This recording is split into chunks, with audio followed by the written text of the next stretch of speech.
বাংলাদেশের তৃণমূল বাংলা থেকে দূর হটাও।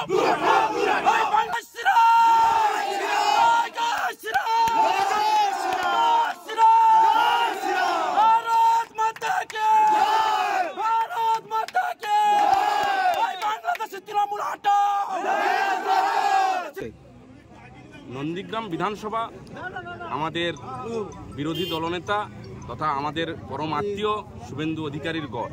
এখানে আমরা তো অবধারিত, এখানে নিরপেক্ষ ভোট হলে চিরকালই আমরা জিতব।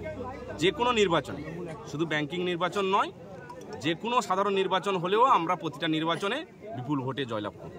এই নির্বাচনকে ঘিরে দফায় দফায় উত্তেজনা, এমনকি বোমাবাজিও হয়েছে 1 নম্বর ব্লকে, এমনই খবর হয়েছে। কি বলবেন এই বিষয়ে?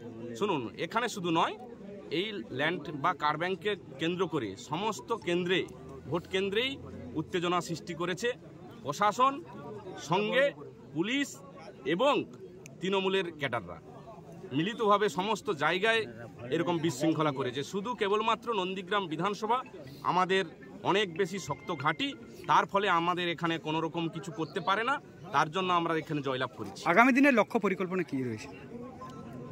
লক্ষ্য এবং পরিকল্পনা আমাদের মানুষকে সঠিক পরিষেবা দেওয়া, যে সমস্ত ব্যাংকিং পরিষেবা থেকে বঞ্চিত আছে লোনি মেম্বাররা, তাদের সঙ্গে থাকা, পাশে থাকা, তাদেরকে যতটা পারা যায় সহযোগিতা করা। আপনার নাম এবং ডেজিগনেশন? আমি পবিত্র কর, ভারতীয় জনতা পার্টির তমলুক সাংগঠনিক জেলার ভাইস প্রেসিডেন্ট এবং তমলুক কার ব্যাংকের এই মুহূর্তে যে নির্বাচন হলো সেই নির্বাচনে জয়যুক্ত করেছি।